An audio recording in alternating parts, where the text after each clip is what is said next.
ओंकारमिन्दुसंयुक्तं नित्यं ध्यायन्ति योगिनः कामदं मोक्षदं चैव ओंकाराय नमो नमः। अविरल शब्दगणौघ प्रक्षालित सकलभूतलकलंका मुनिविरपाशुतीर्था सरस्वती रत्नोदुरितम् अज्ञानतिमिरान्धानां ज्ञानाञ्जनशलाकया चक्षुरुन्मीलितं येन तस्मै श्रीगुरुवे नमः। परम गुरुभ्यो नमः। परम्पराचार्यगुरुभ्यो नमः। सकलकलशविध्वंसकं श्रेयसां परिवर्धकं धर्मसम्बन्धकं भव्यजीवमनप्रतिबोधकारकमिदं शास्त्रं श्री कार्तिकेयान् प्रेक्षा नामधेयम्। अस्य मूलग्रन्थकर्तार श्री सर्वज्ञदेवाः तदुत्तरग्रन्थकर्तार श्री गणधरदेवाः प्रतिगणधरदेवाः तेषां वचोनुसारमासाद्य श्रीमद् आचार्य प्रवर श्री कार्तिकेय देवैर्विरचितं मंगलम भगवान वीरो मंगलम गौतमो वने मंगलम कुंदकुंदाद्यो जैन धर्मोस्तु मंगलम सर्वमंगलमांगल्यम सर्वकल्याणकारकं प्रधानं सर्वधर्माणां जैनं जयतु शासनम्। कोटिशतं द्वादशैव कोटो लक्षाणि शेतेस्त्रिकाणि चैव पञ्चाशदष्टौ च सहस्रसङ्ख्यमेतत्श्रुतं पंचपदं नमामि।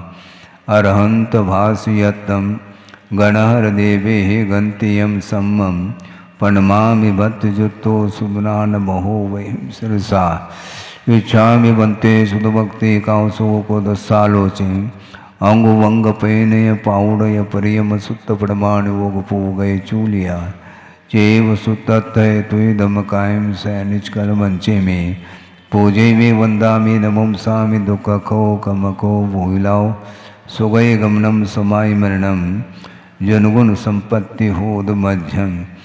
अथ पौर्वाणिक स्वाध्याय वेलायाम श्रीमद् आचार्य भक्ति कायो सर्गम करोमि।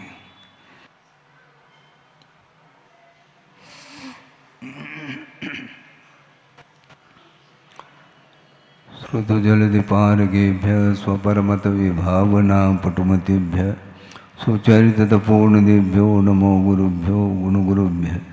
छत्तीस गुण समग्रे पंचम्याचार करण संदर्शे शेषानुग्रह कुशले धम्मायिरिये सदा वंदे गुरुवत्त संजमेन तरंत संसार सायरं घोरं छिन्नन्ति अट्टकम्मं जम्मन मरणं न पावन्ति ये नित्यं व्रतमन्त्रहोमनिरता ध्यानाग्निहोत्राकुला षट्कर्मा विरता तपोधनदना साधुक्रिया साधव शीलप्रावरणा गुणप्रहरणा चन्द्रार्कतेजोदिकाः मोक्षद्वारकपाटपाटनभटाः प्रीणन्तु मां साधव। गुरुवः पान्तुनो नित्यं ज्ञानदर्शननायकाः चारित्राण्वगम्भीरा मोक्षमार्गोपदेशकाः इच्छामि बन्ते आयुर्वत्ते कांसुकोदस्सालोचे सम्मनान सम्मदंसन समजुत्तानं पंचव्याचाराणाम् आयुर्यानम् आयारादि सुदुरानुपदेशानं वज्झायानं तिरयन गुणपालरयानं सौसानं सैनिचकलमंचे में पूजे में वंदामि नमंसामि दुःखको कमको भूलाओ सुगय गमनम समाय मरणम जनगुण संपत्ति होद मध्यम। तिहुवनुतुल्यं देवं वंदिता तिहुवनिंद परिपूज्यं वोचम अनुपेहावो भवीय जनानंद जननी वो।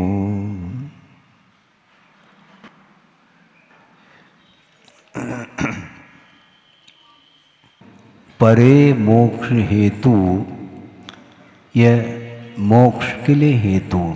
परे अर्थात धर्म ध्यान और शुक्ल ध्यान, क्योंकि चार ध्यानों का उल्लेख किया है, आर ध्यान, रौद्र ध्यान, धर्म ध्यान और शुक्ल ध्यान।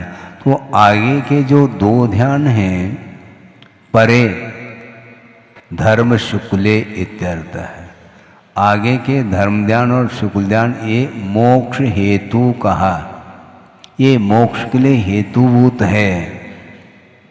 और इससे पारिशेष न्याय जो अवशिष्ट जो विषय है वह अपने आप ही सिद्ध हो जाता है कि आर्ध्यान रौद्र ध्यान संसार के लिए कारण है। और जो आर्ध्यान रौद्र ध्यान से ऊपर उठने का पुरुषार्थ करता है वही मोक्ष पुरुषार्थ माना जाता है। मोक्ष पुरुषार्थ कैसे करें महाराज? जो संसार के लिए आप पुरुषार्थ कर रहे हैं तो उसको थोड़ी देर के लिए विराम दे दो तो अपने आप है। भिन्न भिन्न हेतु हैं, हेतु की ओर दृष्टि जाती है तो अपने आप ही सारा विषय क्लियर होता चला जाता है, क्योंकि कारण के बिना कोई भी कार्य देखने में नहीं आता है। कारणाभावो कार्याभाव, कारण का अभाव हो गया तो कार्य का भी अभाव होगा। बिजली चली गई तो साउंड भी गया, कारण का अभाव तो कार्य का अभाव। ऐसे ही तो लगाया जाता है। उदाहरण दो महाराज, उदाहरण यहीं पर तो है उदाहरण। और कौन सा उदाहरण है? बिजली चली गई तो माइक बंद हो गया। ये बंद क्यों हुआ? उसके कारण हुआ। वो कारण का अभाव होते यहाँ का भी अभाव, कार्य का अभाव हुआ। उसी प्रकार आर्ध्यान रौद्र ध्यान यदि समाप्त हो गए तो दो ही तो ध्यान बचेंगे जिसके द्वारा मुक्ति मिलेगी। आर्ध्यान रौद्र ध्यान का अभाव होने मात्र से मुक्ति नहीं, धर्म ध्यान करना पड़ेगा। हाँ, ऐसा थोड़ी कि आर्ध्यान रौद्र ध्यान हो गया तो हो गया, लेकिन धर्म ध्यान कम से कम अंतर्मूर्त बना रहे, उसकी रक्षा करो। भावलिंग की है बात वही आ गई ना, भावों की रक्षा। क्योंकि दुर्लभ है, ऐसा कहा विरलो अज्जद पुण्यम, पुण्य का अर्जन विरल जीव ही करता है। जो सम्यक दृष्टि होता है और व्रतों से संयुक्त होता है, केवल व्रतों से संयुक्त नहीं, सम्यक दृष्टि होना चाहिए। सम्यक दर्शन के अभाव में व्रत भी पाले जा सकते हैं, किंतु उसके माध्यम से पुण्य का संचय नहीं हो सकता, जो साथ से पुण्य माना जाता है। बहुत कठिन है ये। व्रतों का पालन कर रहा है और वह महाव्रतों का पालन कर रहा है, कोई अनुव्रतों का पालन कर रहा है, किंतु सम्यक दर्शन रूपी लाइट बुझ जाती है तो बस वह फिर वह व्रत और वह नियम आदि आदि ओम शांति है, उसमें कुछ नहीं है। क्योंकि वह द्रव्यात्मक है, उसमें भाव जो आता है और सम्यक दर्शन के कारण आता है। सम्यक दर्शन के बिना ज्ञान और चारित्र में समीचीनता संभव नहीं है। सम्यक दर्शन के माध्यम से ही ज्ञान और चारित्र जो है समीचीन माने जाते हैं, और सम्यक दर्शन रूपी भाव गया फिर वो बस अब क्या है उसमें। एक बहुत अच्छा उदाहरण, ये गैस बत्ती होती, गैस बोलते हैं, अब बहुत कम उपयोग में आने लगे क्योंकि बिजली आ गई। वो उसको मेंथल बोलते हैं, मेंटल क्या बोलते हैं, हाँ? वो धागे का बना हुआ रहता है, हैं? अब वो है, उसको आपने जलाया, अब जलाया है, वह प्रकाशित हो रहा है।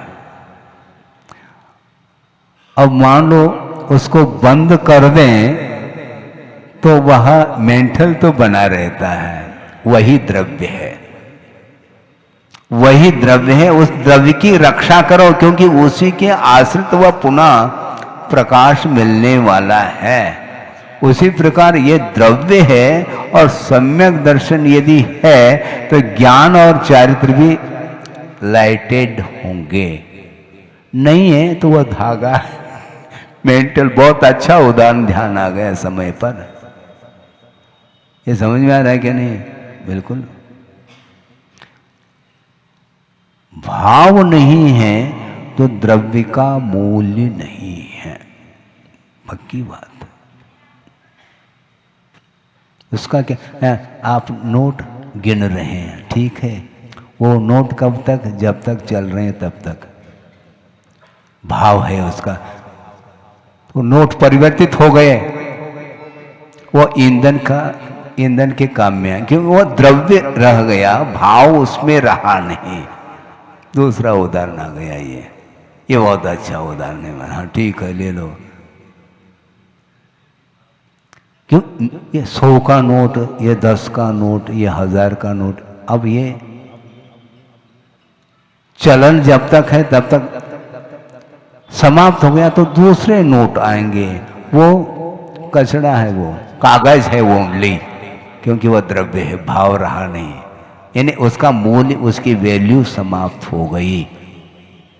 इसको बोलते हैं द्रव्य और भाव। उसी प्रकार ये अनुव्रत कोई पालन कर रहा है, कोई महाव्रतों का पालन कर रहा है, किंतु यदि उसमें सम्यक दर्शन है तो वह भावलिंग बना रहेगा, और सम्यक दर्शन के अभाव में वह फ्यूज हो गया, खत्म।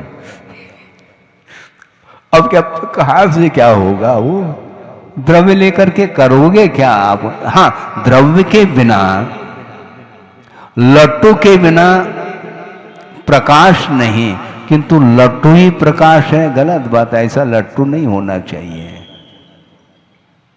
बल्ब बोलते हैं आप, लट्टू, उसको आपने लगाया, उसके बिना प्रकाश नहीं, लेकिन लगा दिया, स्विच ऑन नहीं किया, ये स्विच के ऑन करने का वह भाव आ गया उसमें। बाकी लाइट गोल, तो लट्टू तो सुरक्षित है, वह बल्ब फूटा नहीं, वो ये ध्यान रखो, बहुत सुरक्षित है, किंतु भाव चला गया, करंट समाप्त।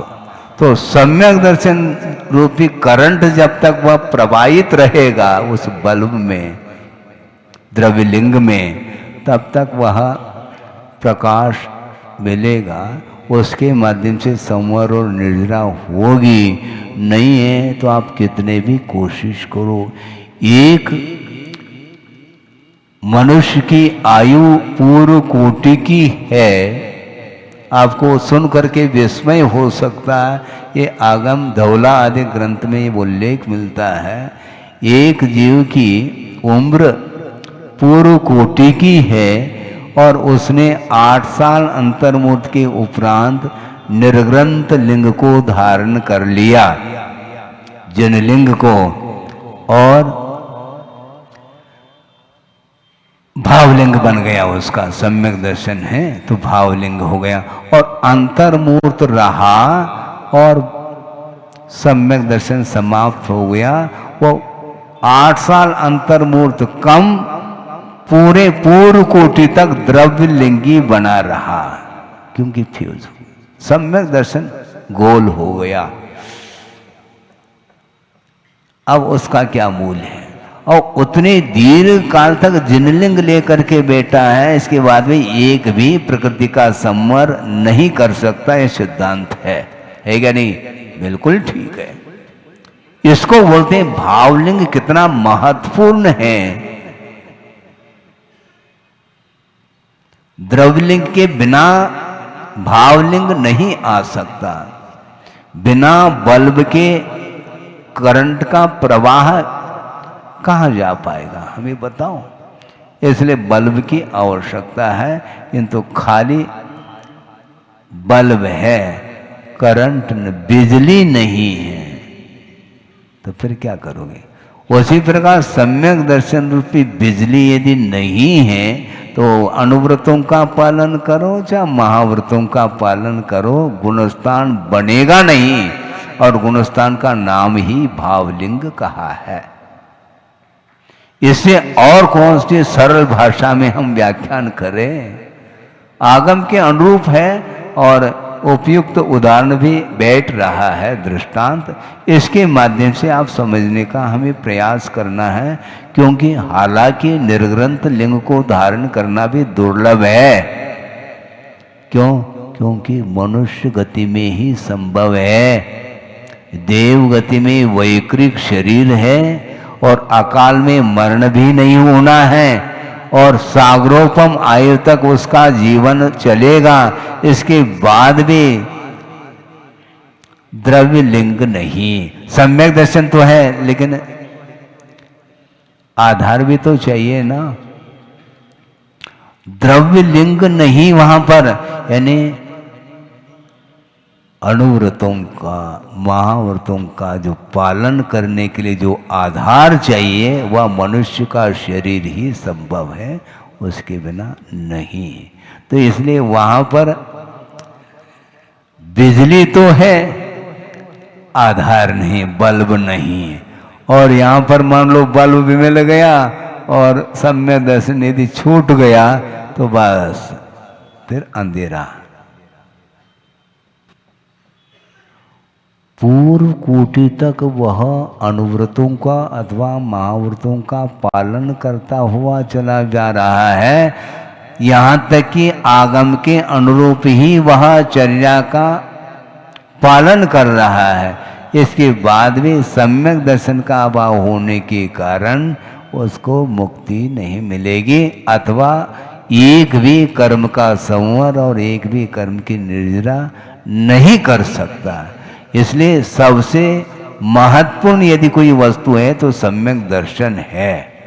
उसके बाद फिर बल्ब की व्यवस्था भी आवश्यक है। केवल सम्यक दर्शन से हो जाएगा नहीं होगा, आधार चाहिए। अग्रे सम्य दृष्टि है, अपने योग्य कर्मों का संवर और निर्जरा कर रहा है और मोक्ष के लिए सम्यक दर्शन कारण है कि नहीं महाराज? हाँ है, परंपरा से, साक्षात नहीं। साक्षात यदि कोई कारण है तो संयम है, और वह संयम भी सम्यक दर्शन संपन्न है।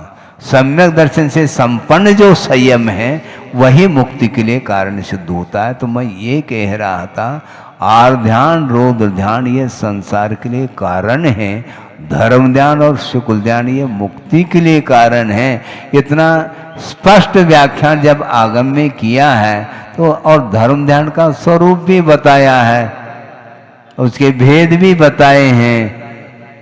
हम कैसे करें महाराज धर्म ध्यान? आज्ञा विषय धर्म ध्यान पहला करो। कैसे करें? तर्क नहीं रखो, हैं? तर्क करेंगे तो सम्यक दर्शन प्राप्त नहीं कर पाएंगे, क्योंकि निशंक हो करके उसको स्वीकार किया जाता है। इसी का नाम निशंकित अंग है। सम्यक दर्शन है, हाँ ठीक है, और अंगों की क्या गत हो रही है? अंग है, अंग नहीं है तो अंगी भी नहीं, ध्यान, क्योंकि अंग को धारण करने वाला अंगी होता है। ये शरीर में 8 अंग है, एक एक अंग यदि पृथक कर लिया जाए तो शरीर क्या वस्तु, अंगी क्या वस्तु, हमें बताओ। अंग को धारण करने वाला अंगी। उसी प्रकार 8 अंग जिसके पास है वह सम्यक दृष्टि। एक एक अंग की खबर है कि कौन सा अंग बचा, कौन सा गया। सम्यक दृष्टि है। हाँ बिल्कुल ठीक, अच्छा है। लेकिन वस्तुतः वह अंग पल रहे हैं क्या नहीं, इसका परीक्षण कौन करेगा? एक एक अंग के बारे में पढ़ो तो कम से कम। आचार्य समंतभद्र महाराज क्या कहना चाह रहे हैं श्रावकाचार्य में, रत्नकरण श्रावकाचार्य में, एक एक अंग का व्याख्यान उन्होंने किया और उसकी टीका भी मिलती है, प्रभाचंद स्वामी की टीका। पढ़ो उसको। यदि हम ये कह रहे हैं हाँ मुश्किल हो रहा, अब सोचने की बात है, श्रद्धान में कोई त्याग हो रहा है क्या?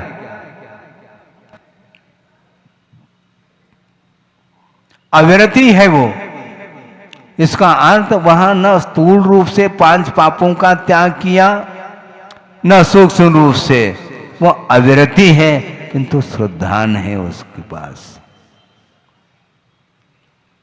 उसने त्याग बिल्कुल नहीं किया, किंतु श्रद्धान बरकरार बनाए रखा है। आपको श्रद्धान करने में भी यदि पसीना आ रहा है तो चारित्र से आप कोसों दो रहे हैं, ध्यान रखो। श्रद्धान करने में आगे पीछे क्यों? जो कहा है उसको स्वीकार करो। कैसे करेंगे? ना करो, क्योंकि आग्रह हमारा है नहीं, आग्रह बिल्कुल नहीं। स्वीकार करना है तो करो, नहीं करना है तो एज यू, खत्म। उसमें हमारा कोई हस्तक्षेप नहीं। आप करते हैं तो हस्ताक्षर कर रहे हैं, यानी समर्थन। आप यदि ग्रहण कर रहे हैं, स्वीकार कर रहे हैं, तो हम समर्थन कर रहे हैं। इसी को अनुमति बोलते हैं, अनुमोदन, अनुमोदना। हाँ, उसके बिना छठा भाग हमें मिलना ही नहीं। आप यदि व्रत लेते हैं तो हमें आमदनी है, क्यों? अनुमोदना। तो अनुमोदना भी कुछ है ही नहीं, गलत बात है, ऐसा थोड़ी होता है। अनुमोदना का अर्थ समर्थन, और समर्थन का जो धर्म का समर्थन कर रहा है उसके माध्यम से यदि मान लो पुण्य का संचय न हो तो किसके द्वारा होगा? हमें बता दो आप। अब तुम्हारा है थोड़ा थोड़ा, ऐसा ही होता है। वो बहुत बड़ा वह विषय है समर्थन। मैं इसका कैसा समर्थन करूं?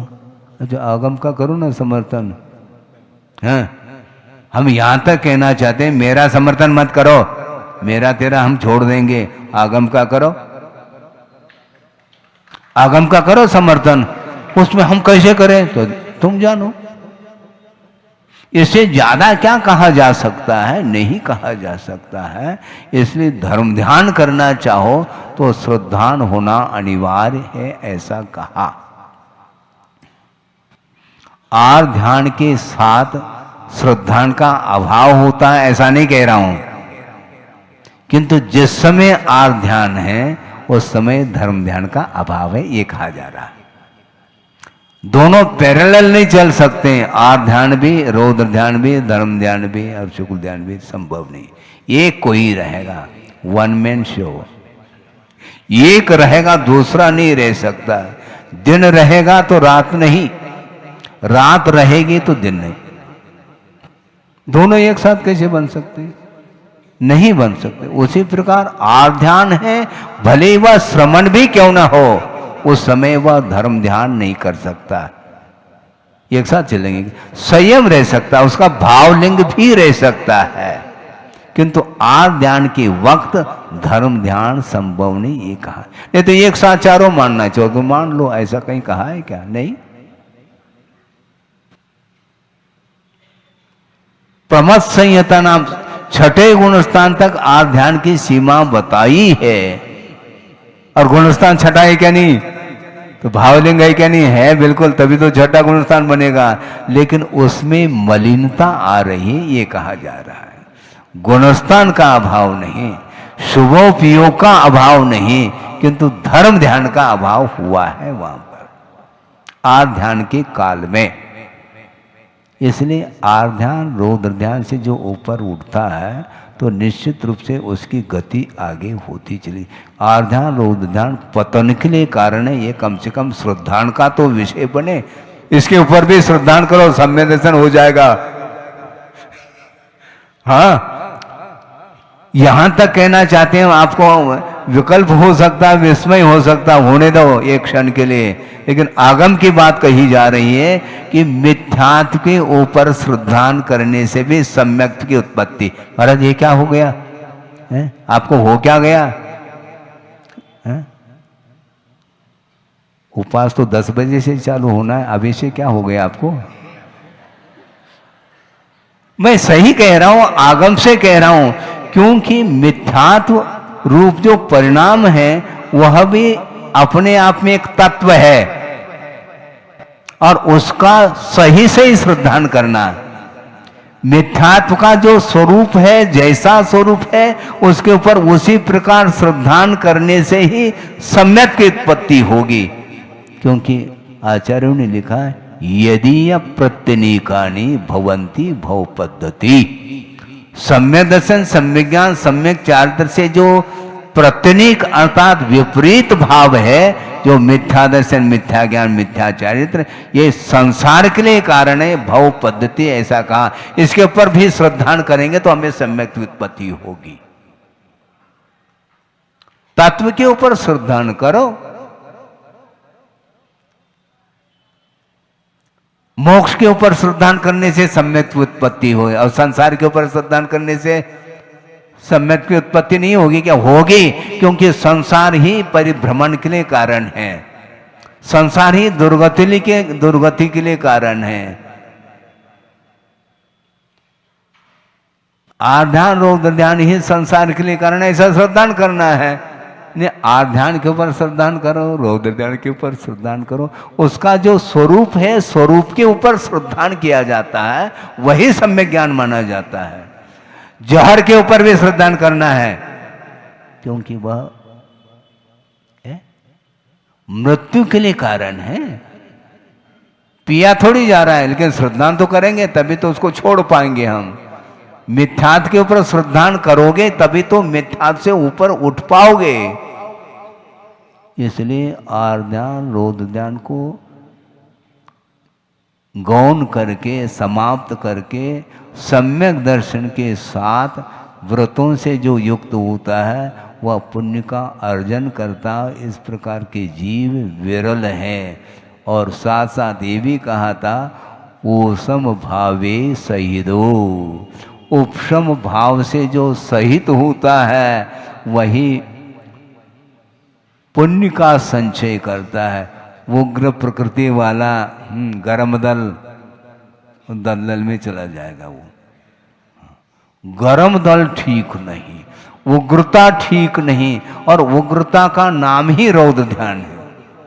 कह तो रहे ना, उसका सारा का सारा जो रस भाग था, सार ले लिया, असार को फटकार, तो असार बाहर आ गया। वो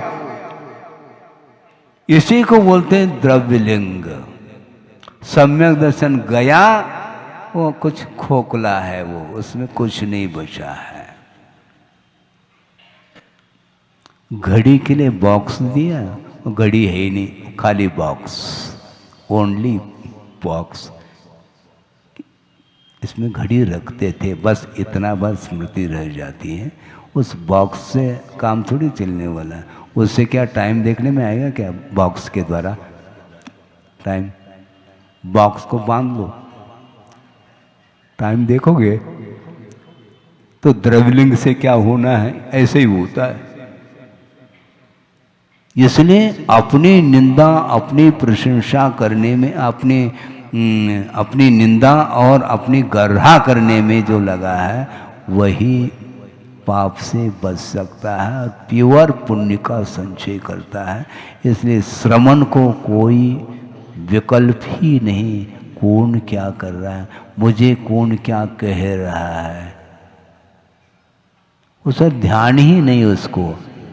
हाँ, वह अपने आप में, वह निज घर में है, एयर टाइट, बाहर की हवा नहीं आती उसकी। ठंड के दिन में एयर टाइट करके आप सोते हैं, ठंड से बचने के लिए बिल्कुल एयर टाइट है वो श्रवण। कौन क्या कह रहा उस ओर उपयोग नहीं ली जाती, इसी को संयम बोलते हैं। हाँ, इसी को संयम बोलते हैं। सुनने में भी आ जाए तो शब्द है, केवल शब्द है, ज्ञान तो है नहीं इसमें। तो इससे क्या होने वाला, ये जड़ है, कहेंगे नहीं वो। केवल जानेंगे, कहना कुछ भी नहीं है, हमें जानते चले जाओ। केवल जानो, जान नहीं लेना किसी का, केवल जानना है, जान लेना नहीं। क्या? केवल जानना है। जान लेंगे तो फिर हिंसा होगी, जान चली जाएगी उसकी। हमें जान नहीं लेना, जान लेना है। किसी का जान नहीं लेना, किंतु जान लेना अर्थात ज्ञान करना है। तालियां बज गई। इसमें क्या हो रहा है, दो दो अर्थ निकल रहे हैं, इसलिए आपको वह विषय ग्राह्य होता चला जा रहा है। तो इसीलिए, और निंदा किसको कहते हैं? टीकाकार कह रहे हैं आत्मकृत दुष्कर्मणः स्वयं प्रकाशनम। आत्मा के द्वारा किए गए जो पाप कर्म हैं, यानी पाप कृत्य है, दुष्कृत्य है, उसको स्वयं प्रकाशित करना ये निंदा है। दूसरे के दोष को प्रकाशित नहीं करना, उसका तो उपगोपन करो। और अपनी जो दुष्कृत्य है, अपनी जो दुष्प्रवृत्ति हुई है, हमारे अंदर जो दोष उत्पन्न हुए हैं, उसको प्रकाशित करने का नाम, व्यक्त करने का नाम ये निंदा। और गरहा किसको बोलते हैं? गुरु साक्षी, गुरु साक्षिक आत्मदोष प्रकाशनम। अपने दोषों को व्यक्त करता हुआ कहाँ पर व्यक्त कर रहा है? गुरु के सामने। गुरु साक्षी पूर्वकम आत्मदोष प्रकाशनम गर्हनम, ऐसा कहा है। होता है क्या ये? बहुत कठिन है, प्रैक्टिकल। जो भाव आ रहे हैं, हम अच्छे भाव तो व्यक्त करते हैं, लेकिन जो बुरे भाव हैं उसको बिल्कुल एयर टाइट करके उसको वो लीक नहीं होने देते, उसको वह रिस नहीं सकता। गुण तो रिस रहे हैं, जल्दी प्रकाशित हो जाए, दूसरे के जानने में आ जाए, लेकिन दोष बिल्कुल जो है ना सुरक्षित है, उसको बिल्कुल पूरी तरह से सुरक्षा करके रखा। कोई एक दोष भी प्रकट ना हो दूसरे के सामने, तो ऐसी स्थिति में वह अपनी गर्हा नहीं कर सकता। निंदा, अपनी गर्हा करने वाला ही पुण्य का संचय। पुण्य चाहिए, हाँ हमारा पुण्य, इसका क्या पुण्य, इसका क्या फल, इस क्रिया का क्या फल? फल तो बाद में, पहला फूल तो आ जाए। अभी फूल दिखाई नहीं पड़ रहा, फल की बात कर रहा है तू। कितनी आकुलता है ये सब आकुलता है। अपेक्षा आकुलता के बिना नहीं। आप प्रतीक्षा क्यों कर रहे हैं? प्रतीक्षालय में बैठे, ट्रेन की प्रतीक्षा करना, ये तो फिर भी ठीक है, 5-7 मिनट बाद वो ट्रेन आ सकती है, लेकिन बीज बोया और प्रतीक्षा में बैठा है, अंकुरित कब होगा? संभव नहीं है। इसलिए बिना अपेक्षा के, क्योंकि अपेक्षा विषयों की होती है, नहीं करना चाहिए। क्योंकि आपको पुण्य के फल से क्या सरोकार है, हमें पूछना चाहिए। इसका अर्थ भोक्तृत्व बुद्धि है उसके अंदर। पुण्य के फल को क्यों चाह रहा है? हाँ, इसका अर्थ भोगना चाह रहा है। पुण्य के फल की ओर क्यों दृष्टि है? क्योंकि फल को भोगा नहीं जाएगा। हमें फल को भोगना ही नहीं है, तो उसकी प्रतीक्षा क्यों करते हो फिर? इसका अर्थ उसके कब वो फल मिलेगा और कब मैं उसको ले लूं। हैं, कैसा लग रहा है महाराज? ये तो बहुत ही हो गया, अति हो गई ऐसा लग रहा है। अति नहीं हुई, इति आप लोगों की तरफ से हो रही है, अति नहीं। ये बिल्कुल यथार्थ सत्य है कि वस्तुतः इच्छा किसी की नहीं होनी चाहिए। कारण सदृशम कार्यम कहा, क्या इच्छा सदृशम? इच्छा के अनुरूप कार्य होता है क्या? कारण के अनुरूप? बोलो, कारण के अनुरूप है, फिर इच्छा क्यों बीच में ला रहे? आपका एम क्या है? कर्म का क्षय करना, तो फिर पुनः उसका फल चाह रहे हैं। उसका फल क्या है? कर्म के क्षय का फल मुक्ति है। वह चाहने से थोड़ी होगी, टेंशन में आने से नहीं होगी। ध्यान रखो,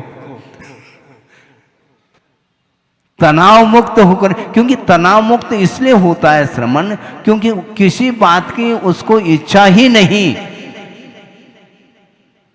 मोक्ष की इच्छा करने से मिल जाए तो आप इच्छा कर लो, आपको हमसे पहले मुक्ति मिलेगी, फिर आपको हमसे पहले चल जाएंगे, बहुत अच्छी बात है, इच्छा कर लो। इच्छा से नहीं, कार्य करने से मुक्ति होती है, भावों से मुक्ति होती है। और भावों के निर्मल सरिता में अवगान करने आया हूं। आना जाना मिट जाए और फिर भी साध्य के बाद चले जाएंगे। और आना निषेध नहीं, एक भाव है, भक्त की भक्ति है, सिद्धांत कुछ अलग है, ध्यान रखो। सिद्धांत के भक्ति का निषेध नहीं करना, नहीं तो तुम पूजन करना ही बंद कर दोगे। ऐसा नहीं, पूजन करो, उसके बाद भोजन करो, लेकिन वस्तुतः इसका फल मुझे ये मिले, ये मिले, ये भाव ठीक नहीं है। वो भक्ति के कारण कहा है जिनगुण संपत्ति हो मध्यम, मिलने लग जाते तो फिर सवस्त्र में एक जिनगुण मिल जाएंगे आपके, जिनेंद्र भगवान के गुण बटोर लो तुम, हाँ बटोर लो, फल मिल जाए, नहीं मिल सकता। अपने भावों का ही फल मिलता है, दूसरे के भावों का नहीं, और चाहने से नहीं मिलता।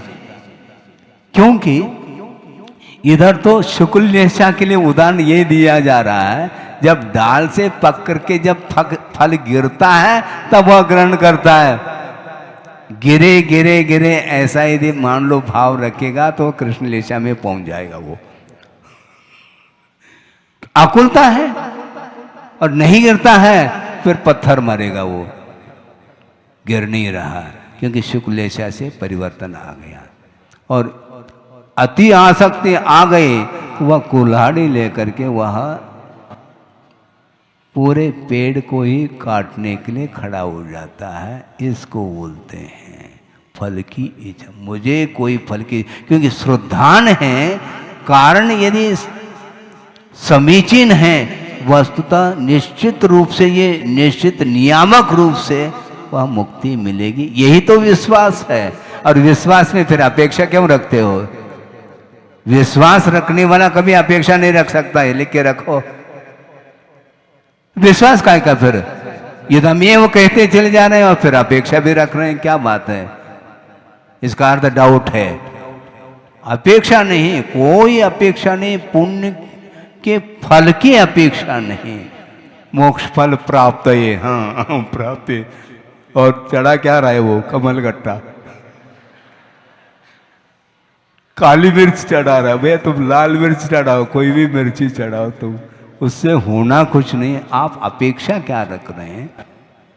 मोक्ष फल प्राप्त ये का एक व्यवहार में कहने में आ रहा है, किंतु फल जो है ना प्राप्त मुझे हो, ऐसा कहने से प्राप्त नहीं होता। किंतु उसके अनुरूप यदि आप कार्य करते हैं निरपेक्ष भाव के साथ, तब साथ से पुण्य का संचय होता है। ऐसा विरल ही होता है वह सम्यक दृष्टि जो व्रतों से युक्त होता है और उपशम भाव से सहित होता है और निंदा और गर्हा से संयुक्त होता है। वह प्योर पुण्य का संचय करता है और मन में ये भाव रखता है इसका फल भी मुझे नहीं चखना है। फल को चखने की जिसकी वृत्ति है तो वह कभी भी संचय नहीं कर सकता, ये इसका आशय है। बोधि समाधि परिणाम शुद्धि स्वात्म उपलब्धि शिव शोक सिद्धि चिंतामणिम चिंतित वस्तुदाने त्वां वंदमानस्य ममास्तु देवी। परम पूजाचार्य गुरुवर श्री विद्यासागर जी महाराज की।